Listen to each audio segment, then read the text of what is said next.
Welcome back to Fireside Giants, another episode with Anthony and I.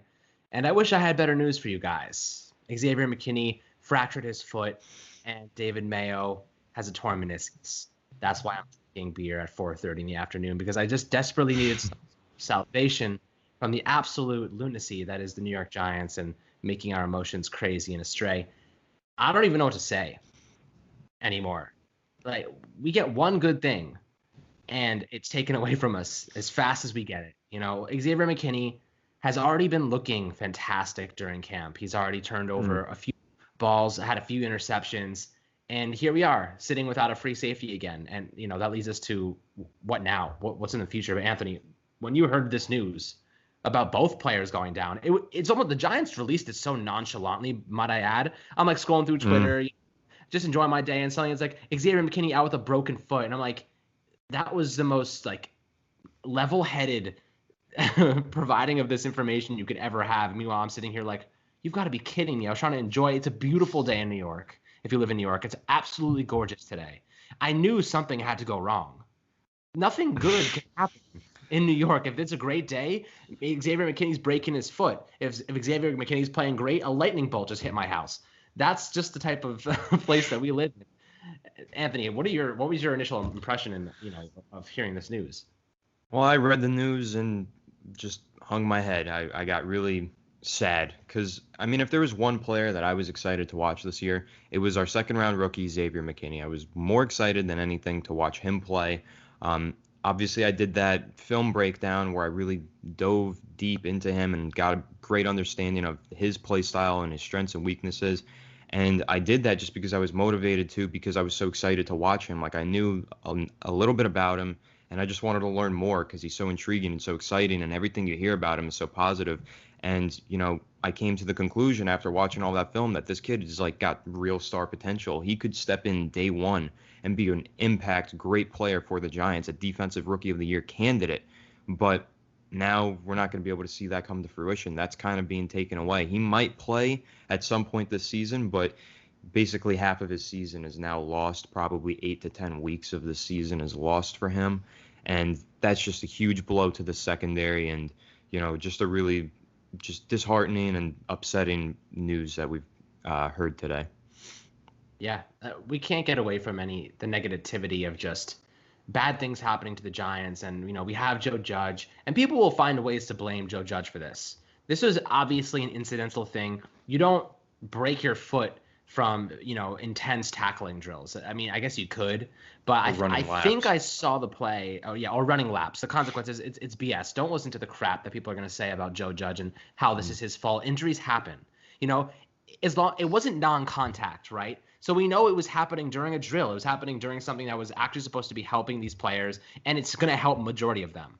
It wasn't like he was just running and slipped and, tore his ACL or his Achilles or something. It's just a fluke accident. It happens. That's like the same thing with the Yankees.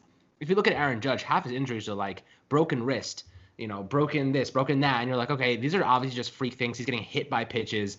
Someone probably just stepped on his foot, or he got caught underneath of him. There was one play that we saw last night, Evan Ingram caught and kind of took him deep on it.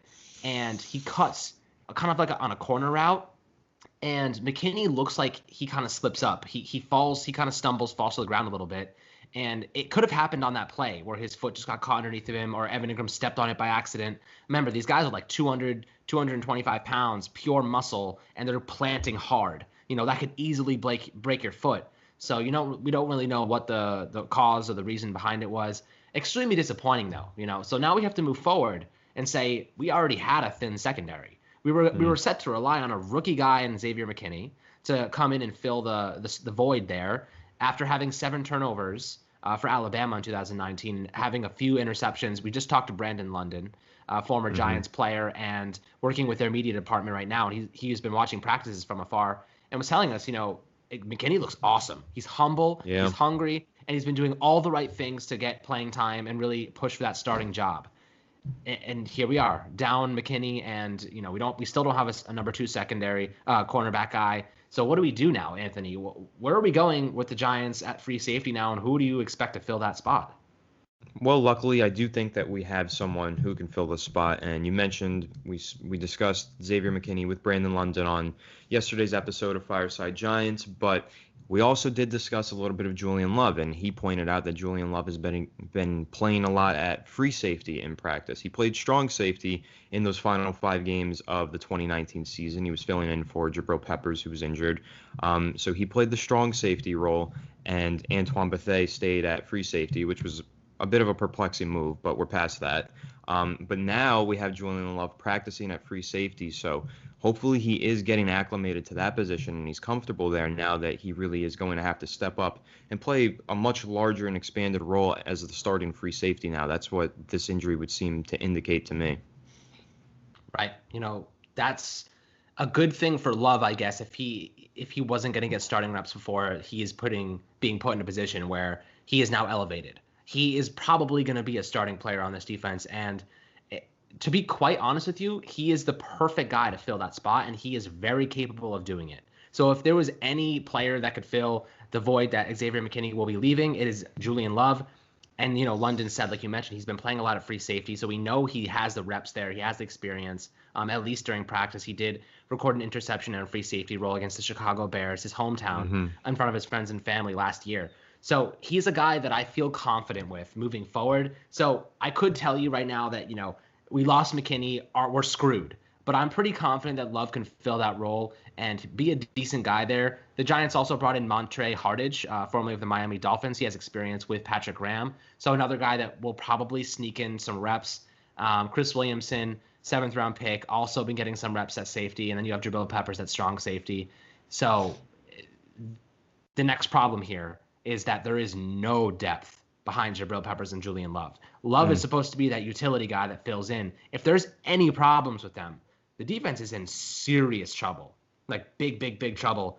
And we don't have anybody to supplement that loss. So, which leaves me, if there's a free agent that you might be looking at to come in and kind of fill the void here and maybe even push Julian Love for that starting spot, who would it be?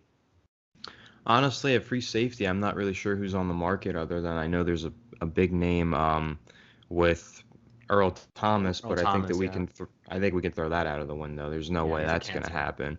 Yeah, he's not good for the locker room, and they'd have to pay him probably a lot because he is a very talented player. I mean, he's arguably the best safety in the league when he's healthy. He's got the most range, and he's a real ball hawk, but you really don't want to screw up the culture in the locker room just to get a talented player that you have to pay a lot of money for. So, yeah, I don't know really any other safeties on the market, which is, another concerning thing is that there's really not a lot out there. Maybe you know of a few names, but I also know, I'll say this, now that Julian Love is locked in at free safety, like he can't move from that position, he's not going to be able to compete for the cornerback 2 role anymore. He's got to stay at safety. So now I think the Giants should maybe look to find a cornerback in free agency to fill that role, because now you don't have Julian Love as another depth piece at CB2. You have him as a free safety role. So maybe you got to find somebody at that role to kind of shore up that position and then make it easier for Julian Love to devote all of his time to free safety. Right. And you know who comes to mind immediately? And Logan it's Ryan. the guy. Yep. Logan Ryan. And why does he come to my mind? For 3 reasons.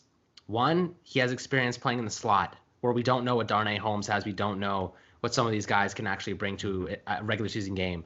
2, he has experience playing on the outside, so he could fill that CB2 spot if we needed him to. 3, he's actually being sold as a safety right now, a free safety. So keep that in mind. He could be a guy that could come in and compete with Julian Love. He has all 3 of our needs on his repertoire, in his arsenal. So it wouldn't come cheap. Logically, it makes sense, right?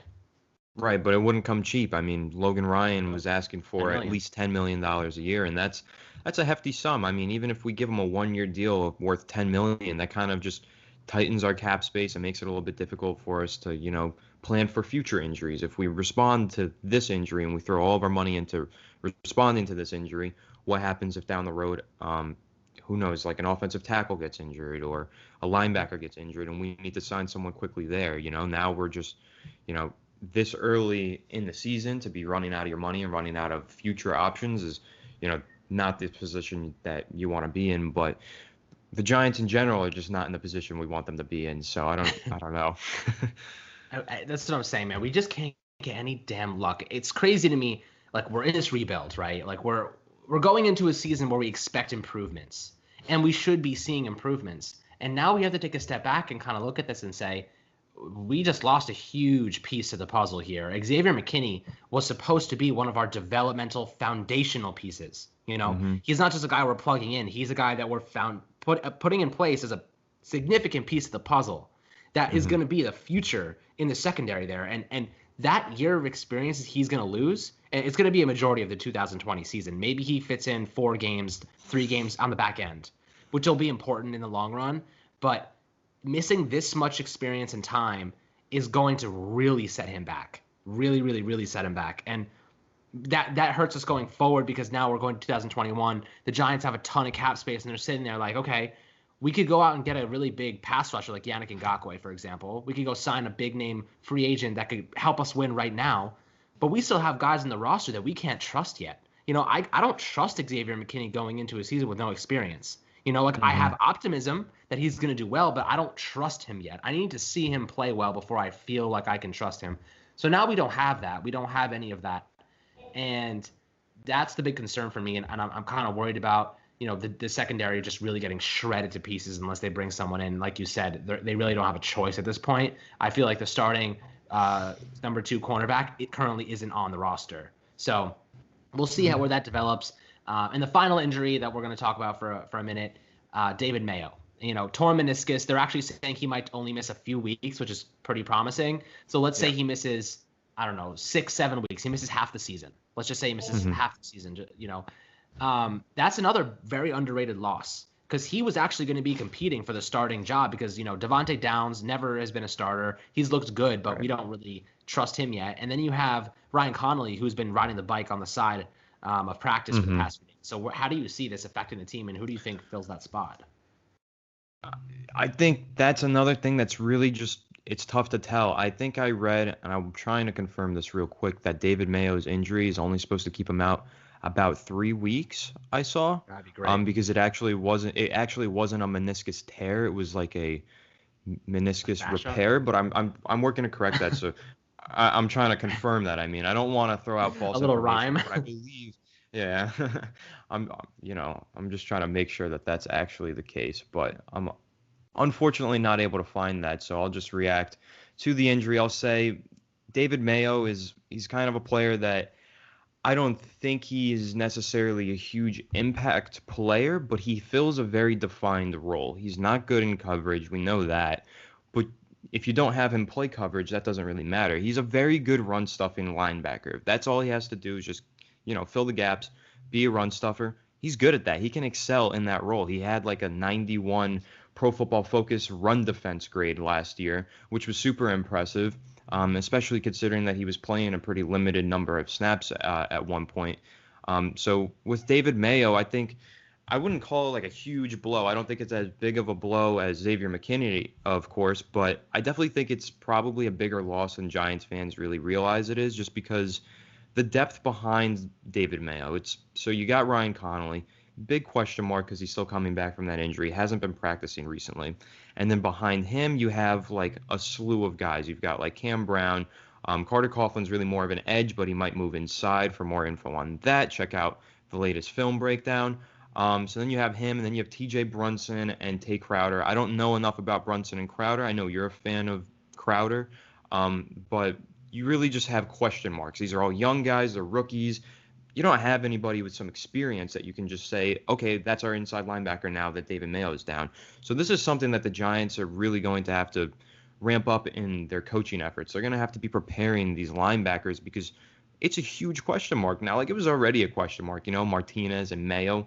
That in itself is kind of a huge question mark to me. But now with no Mayo and just all of these young guys who have zero experience, and then Ryan Connolly, who has 4 games of experience and, the rest of the season injured, like, there is no experience at the linebacker position, and that is honestly a little bit scary. Hot take, what if the Giants brought back Alec Ogletree? No. Dude, honestly, now that you say that, I want to put money down that they will. They're going to do that, dude. That makes a lot of sense. Right. I really don't want to see him back in this. I don't want to see him. Neither do I, but the reality is, do you want That's so Alec something Ogletree? Gettleman would do, though. Oh, for sure. But like, dude, reality is, I don't know if I want as much of a fan of Crowder as I am. I don't trust T.J. Brunson or Crowder, seventh round picks. One's an undrafted free agent. I don't trust either of I them agree. starting in an NFL game right now. Not even a chance that I feel comfortable with that. So Alec Ogletree, I hate his guts. He misses more tackles than anyone I've ever seen. He might as well be like a no arms on the NFL on the field. I really I hate to say it, but he might be the only option that has experience with this team and the players Don't say it. around. I know. Don't say it. It's just like honestly, I'd be more happy giving the reps to Devontae Downs. He's looked pretty good. I'd rather him get the reps, or even like you said, maybe Lorenzo Carter plays inside linebacker. Maybe he Well, plays weak side. that's something that I floated out there. I think like Run last stopper. off season, and I kind of like that because well, actually, I thought that he was pretty good in coverage. Lorenzo Carter, when he played, it was very limited in him dropping back into coverage, but when he did, he made the plays. Like he didn't really ever have any big errors. So I thought that was pretty promising because we need a coverage linebacker. That's been the thing that I've been harping on for like the past year, more than like Oh, yeah. anybody. That's been my thing. But also throw this out there for the listeners, the viewers, so that they can get an idea of if it's not a player on the Giants roster, maybe there's some free agents. So I've got the top list of free agents available. Out of the linebackers, I see Darren Lee, formerly of Kansas City. He's 25. And the That Jets, actually right? makes a little bit of sense. I think that he's a pretty decent player. Alec Ogletree is next. Michael Boo. Kendricks. Michael Kendricks, formerly of Seattle. I think he used to play for the Eagles as well. I remember him Yep. being pretty solid a few years ago, very good in Yep. coverage, actually. But I feel like at 29 years old, uh, I have a feeling he's coming off of an injury too, so that maybe he wouldn't work out either. Wesley Woodyard, formerly of the Titans. That's another pretty solid player. I remember him being a very good, and I think the Jets as well. That's a pretty good run stuffer right there, so maybe he I could have an fill idea. Mayo's role. Oh, And then I two got an more players, idea. Mark Barron and Vontaze Burfict. Burfict, you can count him out. Barron, I don't think that would make sense either. But let's hear this awesome idea from Alex. It's kind of not that awesome. But why not Grant Haley? He's very Why not small. Grant Haley? He's He's very decent in small. coverage, decent, but he's a really good run stopper. He's like one of our Yeah. best run stoppers. All right, so I think he is a very good run stopper, but I don't think you want to put him in the box where he's got to face off one-on-one with Ezekiel Elliott going Yeah, no, I downhill, definitely or if agree. I Zach totally agree Martin's with getting that. to the second level. But I mean, because I don't know, Maybe like because as a money backer. money backer maybe, but he's a cornerback, so he's probably a little undersized for the money backer role. I know Jabril Yeah, Peppers is like the ideal money backer. That dude is an excellent money backer, yeah, and he's a we're gonna beast. see him in that role a lot. And who we would have seen in that role a lot was Xavier McKinney. He was going to thrive in that role. I Yeah, know that. yeah. But Grant Haley, like I kind of like this And idea Julian to Love some played extent. linebacker in a way too last year. He He did kind of play. He moved up played and some played some box. He played in linebacker. the box quite a bit. Yeah, he was definitely playing some money They backers. So might I just don't. move stuff Grant around. Haley's interesting though. You've got me intrigued with Grant Haley because I don't think he has enough size to do it, but maybe in an obvious See passing how big he down. is. And an obvious passing down, maybe it would work. Yeah. Yeah, let's compare Okay. his size to Okay. Julian Yeah. Love's. He's small. He's small. So he's 5'9", 190 pounds. He's a small guy. Julian Love. Julian Love is 5'11", 195. So he's 2 inches taller, but really around the same weight. I Hmm. think Haley's I think he's technique built at different though. tackling is just really good. Yeah, no, Yeah. I think he's built different, but I think that well, so okay, so Grant Haley's a little bit bigger, like muscular. He's just shorter. My major issue with Haley is that I think his technique is really really good, which is why he's such a good tackler in the slot position. He's just not a big run stuffer. He's not going to stuff the run, plug holes like that. We're really just relying on Ryan Connolly. We keep forgetting about him. He's the guy that we want to fill that role. We just I don't hope know he where can. he is 3 weeks before the regular season. Yeah, and that's concerning. We're really close to getting football back. That we can be excited Really about, close. but so super excited about that. But this is a real blow, having Yeah, confusing too. these two players go down, and another thing about it, when you really think about it, we kind of just lost two starting linebackers at once. Like we lost a safety, a linebacker, but that safety also plays a lot of linebackers. So this is like a huge blow to the middle of our defense. A Huge. rough Wednesday for the New York Giants. Ugh. This is very disheartening, I must say, especially. I know I went on that spiel earlier. I love Xavier McKinney. I was so excited to watch him play more than any player. Like I love Saquon, I love Daniel Jones. I'm excited to watch them play. I was most excited to watch Xavier McKinney play this season. That was a really exciting prospect for me. So just sucks, man. You know, I'm hoping he comes back towards the second half of the season, and hopefully he could start to get some experience, get ready, and then year 2, that's what we're gonna have our focus on. Yeah, I mean, here's the thing. Just before we wrap up, he has a fractured foot, which is arguably a good thing. Fractured feet can be problematic, as we saw with Brandon Marshall and stuff like that. However, bone is a lot easier to heal than ligament damage. Mm-hmm. So, and believe me, I 2 high ankle sprains on the same ankle. I went to the doctor and they were like, you would have been better off if you broke your ankle. And I'm like, why is that? I'm like, you're crazy. And they were like, well, bone heals the same, if not stronger, and ligaments never return to the same strength unless you are Saquon Barkley and you're basically superhuman. And then he goes to Wakanda. Exactly. He goes to Wakanda, gets that shit healed up, and then you're fine.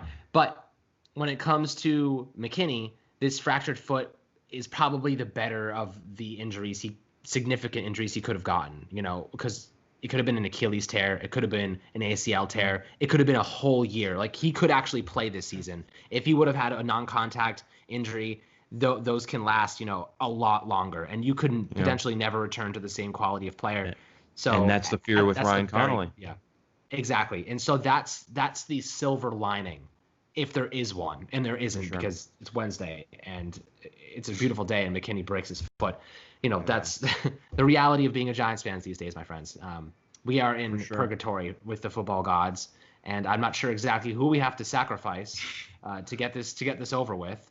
But if you have any ideas on sacrificial rituals and who might be the perfect person, maybe it's Dak Prescott or Carson Wentz, I'm open to any ideas. I'm open to them. So anyway, I hope you guys are. Hold on, real quick. I wanna confirm this because I just found that Ian Rappaport was the one who tweeted it. He said, for Giants linebacker David Mayo, the expectation going into surgery is that it'll be a meniscus trim rather than the full repair. That could put him back on the field in 3 weeks or so. So that's actually some good news that we can end this off with. What, is he getting a haircut for his meniscus? He's getting a trim? He's getting a shape up? Honestly, I don't think I've ever heard of a meniscus trim. I don't know what that means, but hopefully it might just be like one section of it is like kind of because what happens is the ligaments get overstretched or they get like separated, so maybe they're just like trimming that small portion off, but then I feel like it's weaker. I don't understand the concept. That's what I was thinking too, but I just don't like that concept, like the way that's worded, trimming your meniscus, like you just snip, let me just take a little piece of muscle out of here. Like, that's giving me the heebie-jeebies, bro. I'm getting agita. Yeah. Well, we know Anthony's not going to be a doctor anytime soon. So. No, I'm very squeamish, in case the listeners didn't know, big germophobic I am. Well, Barkley is squeamish too. You see him with the alligators? I mean, I feel like most people would be squeamish with the alligators, but I don't think I saw this. Maybe you should see this. He goes to like a zoo and like has to like touch an alligator and he's like bugging out. It's so funny. I feel like I do remember that. Yeah, I don't know. Yeah, if you haven't seen it, go check it out. It's pretty funny. Like, makes me feel better about myself. Hits. Exactly, I know. Like, a guy can take hits from like 300-pound linemen, but he's scared of an alligator. I guess that's reasonable because 300-pound linemen aren't trying to eat you. Anyway, terrible news. Hopefully you learned a thing or two from this little spiel that we have embarked on the past 20 minutes. And kind of seeing the light of what Julian Love can provide and some players that might supplement David Mayo. But as always, thank you for tuning into Fireside Giants and supporting us during our time of Giants need. And we will catch you guys next time. Have a good one.